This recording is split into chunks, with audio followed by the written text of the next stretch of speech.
Hello, and today we're doing a mobile FPL preview for game week number 37. Didn't think I'd be doing it like this, to be honest, but you know, desperate times call for desperate measures.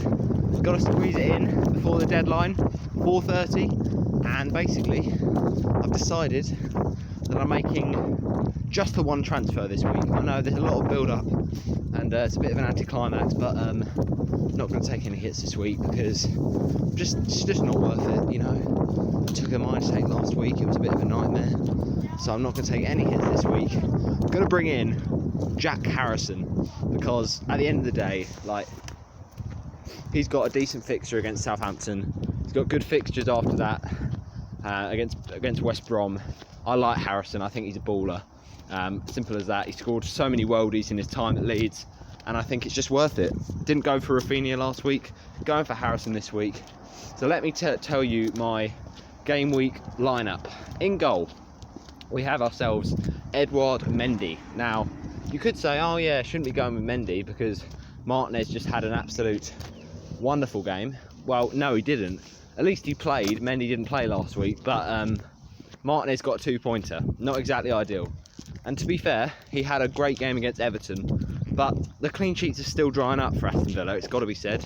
And I'm not sure about Martinez. He's still great, and he's still probably one of the best scoring goalies this season, but would I really play Emi Martinez against Tottenham? I'm not sure about it. I don't like it.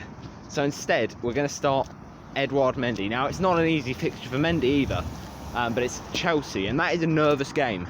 It's a massive game in the fight for the Champions League places. So let's hope it goes this way and that it's a really nervous one. Both sides know that they've got a lot to lose, and therefore it's 0-0. Nothing happens. Mendy clean sheet. Thank you very much. Chances of him playing are pretty high because, you know, Kepa played in the FA Cup, and Kepa also played in the most recent league game that they had with Arsenal.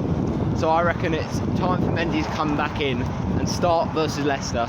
As I said, I'm not expecting a clean sheet, but got to hope for a 0-0 and see what happens. We know with Mendy he can get those save points, so let's hope for that.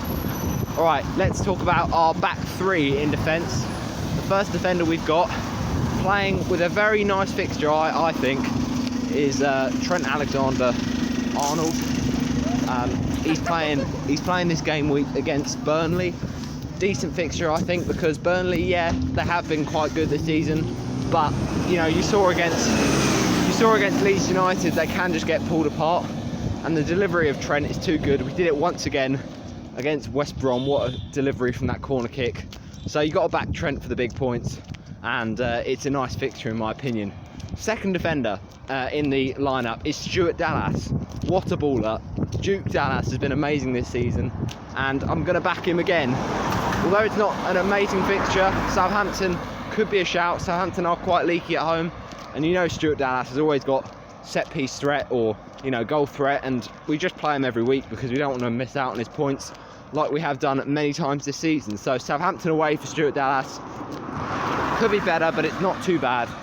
Now we move on to our third defender in this formation, and that is Reuben Diaz. Now, not ideal last week. We brought him in, didn't play, but it was perfect because Ward-Prowse did actually return. So Ward-Prowse came in for him. But this week, Diaz is going to play. He's got given his rest. It's bound for him to play now, and Brighton from set pieces are going to be in trouble. They haven't got Lewis Dunk, and Man City are going to score goals, and I think Reuben Diaz is going to get a lovely little goal from a header. Let's hope so at least. But I back him with a really good fixture. I would back him over Phillips because, you know, I feel like Diaz has got more goal threat. Yeah, you'd argue that Burnley game maybe a better chance of a clean sheet, but we just saw Burnley this season doing really well with Chris Wood, so it's maybe a better chance for attacking returns for Reuben Diaz. So that's why I'm going to start him. But he is an absolute baller, Portuguese legend. He's going to be absolutely massive for us at the Euros. So here's my third defender. Now let's talk that midfield, and in that midfield it is looking delicious. So let me talk about Jack Harrison, the player I've just brought in. We're starting him this game week, and it's going to be starting ahead of James Ward-Prowse, who plays in that fixture against Leeds United. Now, I back Harrison over Ward-Prowse because I just think Harrison is so attacking, and at the end of the day, Harrison can really go for it. So let's hope for some points. I've transferred out Jarrod Bowen, and I'll hear what you're saying. Well, why did you do that, West Brom? But Bowen's form, he can't hit a barn's door at this point. He can't score against anyone, and he's just not getting full 90 minutes, and Harrison is. So that's why Bowen had to go, but I could have sold Ward-Prowse, but I just feel like Ward-Prowse could still be useful come the end of the season. Could play him against West Ham on the final day. So yeah, James Ward-Prowse is on the bench, but I'm hoping that Harrison outshines Ward-Prowse in that game. Then our second midfielder, we've got Jesse Lingard, another great fixture for our team, West Brom away. And Jay Lings, yes, he's been blanking recently, but he's got much more goal threat than Jarrod Bowen, and probably the best West Ham player that they've signed this season. So he's going to be going for it against West Brom and hopefully getting some points from Jay Lings. So you've got to back him. Next up in our midfield, we have Bruno Fernandez. I was thinking about selling him this week, mainly because I thought I needed Salah, but actually when I think about it, Bruno Fernandez, this is a terrible time to sell him.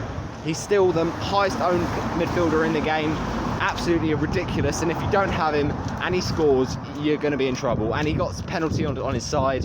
He can always score a penalty. It's Fulham, it's leaky Fulham. You might as well keep Bruno. So he's going to be my vice captain this week. Next up in midfield, we also have the absolute wizard of Son Heung-min. Now, he did blank last week, a bit of a shame there for the captaincy, but you still got to back him this week. I feel like he can really do well against Aston Villa, so I'm going to vice captain him. Vice captain is Bruno, but I'm going to play Son, and I just think, why not keep Son and Kane to the end of the season? Those two always work hand in hand. They always provide assists and goals for each other, and Villa just conceded 3 goals, so why not? Son could do well against Villa on the break, so both of those players are going to play, Son Heung-min and Harry Kane. And Harry Kane is our first forward. In that 3-4-3 formation, we've got to have Harry Kane as captain. It's got to be done. Kane wants the golden boot.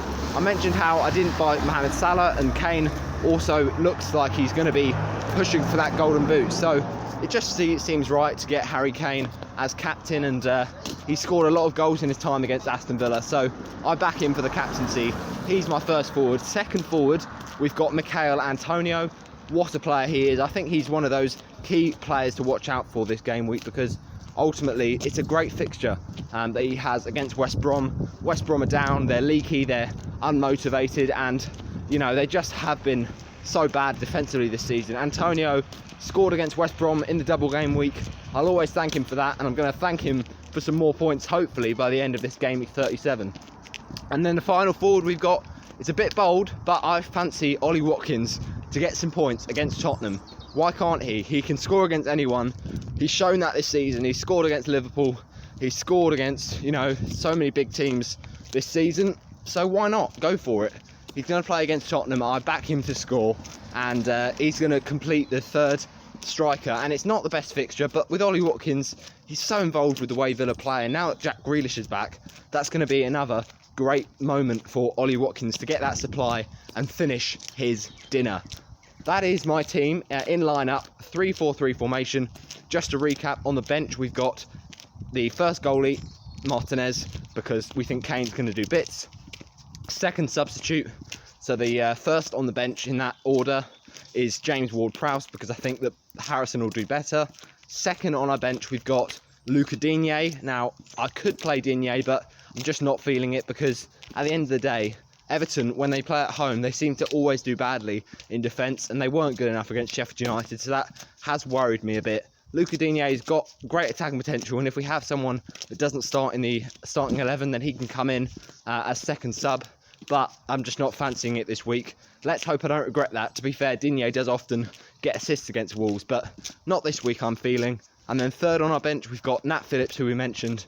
Not got as much attacking potential as Trent, and Burnley could score in that game, so it's not worth the double up, in my opinion, this week for that Liverpool defence.